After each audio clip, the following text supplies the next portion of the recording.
Está en vida plena y qué bueno que sigue con nosotros. En este momento voy a decirle la frase célebre del día de hoy y dice así: la uniformidad es la muerte, la diversidad es la vida. Así es, así que hay que vernos, la vida nos enseña eso, es muy sabia. Doctor, bienvenido. ¿Cómo está Fernando López Neblina? El día de hoy nos acompaña para hablarnos de diabetes mellitus. Así es. Hoy vamos a hablar de las complicaciones, porque sí es cierto, pues todo el mundo sabe que la diabetes es que se te sube el azúcar. Claro. Pero el problema es que no entra en las células. Ese es el problema. No entra en las células. Sube el azúcar, pero no entra en las células. Por eso el paciente, aunque traiga azúcar, sus células son como si no estuvieran recibiendo alimentación. Y nos lleva a la muerte, por supuesto. Y esto ¿verdad? En realidad no causa problema. Okay. A todos se nos sube el azúcar. Todos los días después de comer, se nos sube el azúcar, nos dura alto un rato y lo baja. Entonces, el azúcar alta no es el problema. El azúcar alta, mantenida por mucho tiempo, te empieza a lesionar los órganos. De hecho, los pacientes no se mueven porque se les haya subido el azúcar. Se mueren por las complicaciones.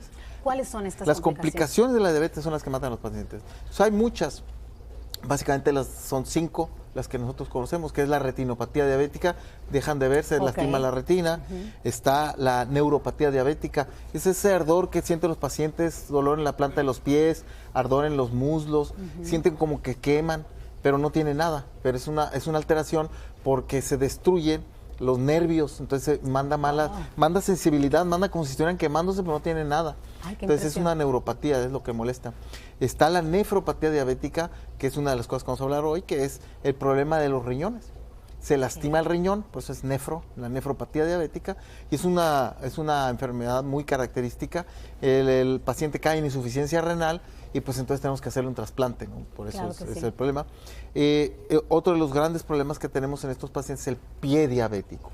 De hecho, el famoso pie diabético es una de las complicaciones que más causa problemas económicos en los países, porque es un problema que no mata rápido al paciente, sino que lo trae y doloroso, se lo va comiendo poco a poco si no es tratado. Estos problemas, lo más interesante de la diabetes, ¿no?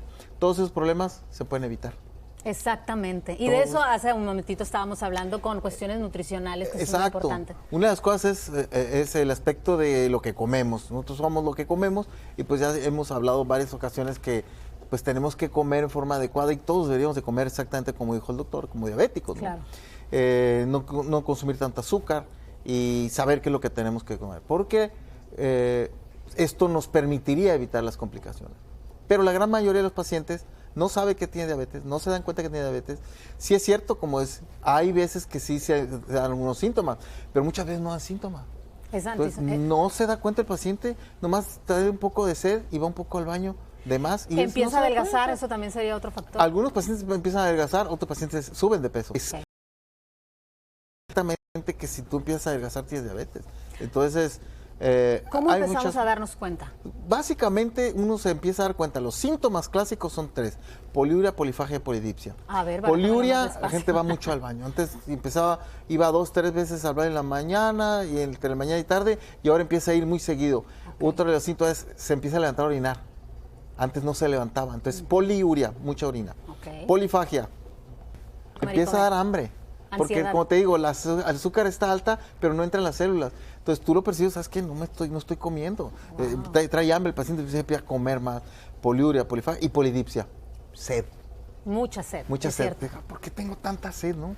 Entonces, esas 3 cosas son de las que... Pero muchos pacientes no toman atención a estos síntomas, no les ponen mucho cuidado y llegan ya con las complicaciones. Llegan con una úlcera en el pie, con una úlcera en la pierna. Y entonces es muy diferente una úlcera que tiene el paciente en el pie por varices a una úlcera que tiene el paciente en el mismo pie por insuficiencia por pie diabético. Claro. En un caso es por deficiencia de circulación arterial.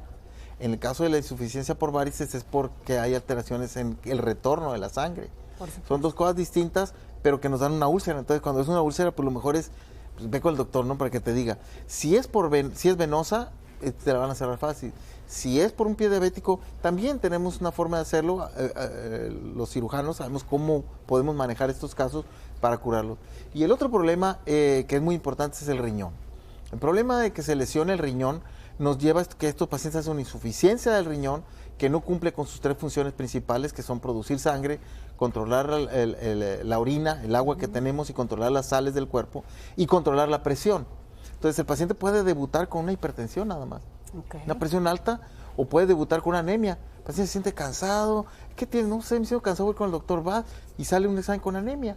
Y estudian la anemia por qué es y sale que está enfermo el riñón y que ya trae insuficiencia. Incluso por ahí hay una película en el cine en la que de repente... De eso se trata. Sí, Ahora, el niño se da cuenta, ¿no? ¿La edad es aquí importante o puede ser en cualquier paciente? Puede ser en cualquier edad, puede ser en cualquier edad. Claro que, como lo han comentado, generalmente después de los 30, después de los 40 años, es cuando debutan los pacientes con el problema de insuficiencia renal y es cuando nos damos cuenta, ¿no? Y debutan también con la diabetes, pero no se dan cuenta. Claro. Entonces, pero una vez que se presenta, en el momento que se siente cansado, tiene anemia, tiene presión alta, hay que ver, porque a veces es un dolor de cabeza con lo que debuta el paciente.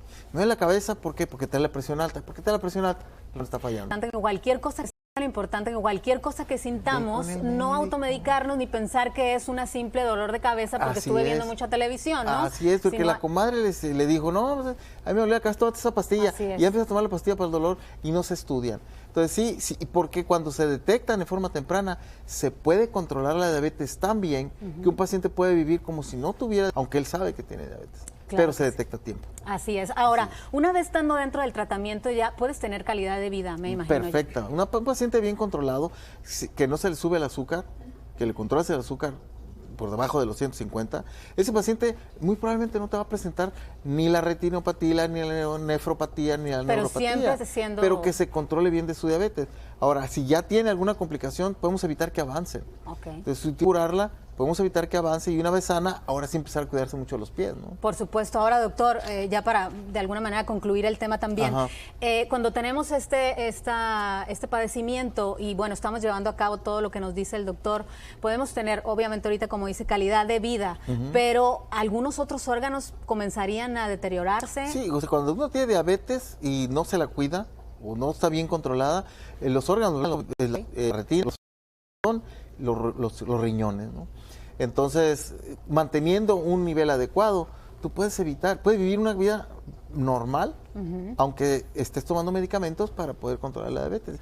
Y no es muy difícil el control, una vez que el paciente sabe y sigue las indicaciones y sigue una dieta adecuada, ¿no? Claro que sí. Normalmente cuando alguien tiene diabetes en casa, puede pasar que... Claro, o sea, claro, o sea, los padres, ¿no? Ya es un antecedente. Una de las principales cosas que buscamos los médicos cuando hacemos la historia clínica inicial y la exploración física, que es lo primero, es preguntar. Hoy tu papá, tu mamá de que falleció, tus abuelos, porque sabemos que es hereditario. Y el factor hereditario es importante, pero aquí es mucho más importante el factor epigenético. Más que el genético, el epigenético. No, pues sí tengo una carga, mi papá o mi mamá fallecieron de la diabetes, pero es más importante, eso está en porcentaje, el 30% vamos a suponer es por genética, el 60% de que tú tengas diabetes es por el estilo de vida, lo que comes, lo que tomas, el ejercicio que haces. Entonces tiene más peso eso y es nuestra responsabilidad evitarlo. Exactamente. Así que doctora, es que son como poquitos rojos que tenemos y a veces no le hacemos caso. Así es. Y es importante tocar estos temas precisamente por eso. Nos recuerda que hay que estar al pendiente siempre de nuestra salud. Así es. Doctor, muchas gracias por juntos con nosotros. Igualmente, gracias por invitarme. Nosotros nos vamos a un corte comercial y tenemos mucho más. Quédense con nosotros.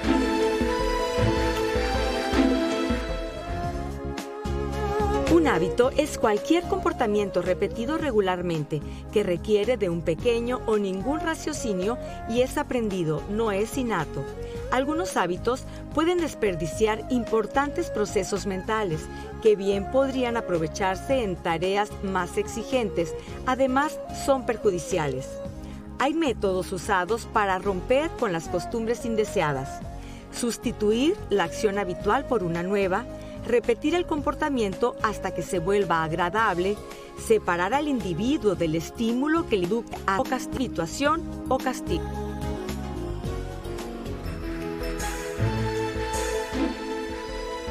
Regresando del corte, detección de problemas auditivos en nuestros bebés. Siga con nosotros. Yo quiero darle la bienvenida, ¿cómo está? Muy bien, gracias. A Dolores Cano, terapeuta de lenguaje, bienvenida. Gracias. Gracias. El día de hoy vamos a hablar de los problemas auditivos en nuestros bebés. ¿Cómo detectamos eso? Porque si bien es cierto, pues son bebés y no nos hablan, no se comunican, no sabemos qué es lo que está sucediendo con ellos. Muy bien, la detección empieza en casa. Muy bien. Sí, nosotros como especialistas en la audición y el lenguaje siempre recibimos a los padres de familia con ciertas inquietudes. Ellos dicen, ¿sabes qué? Veo en mi bebé un desarrollo muy diferente a todos los bebés que yo conozco. Y empiezan a argumentar que es sonora. Se cayó un vaso y el niño sigue dormido. Un portazo y el niño sigue dormido. Entonces, dice, en otro hijo que yo tuve que pasaban estas cosas, pues el niño reaccionaba. Y en esta ocasión, pues no, ese es un factor, lo que es el factor familiar. Tenemos que estar muy atentos a que cuando el niño no atiende esas fuentes sonoras, que son ruidos estruendosos, sería un factor en el cual podemos pensar que el niño tiene una discapacidad auditiva. Okay. La otra podría ser que la direccionalidad del sonido.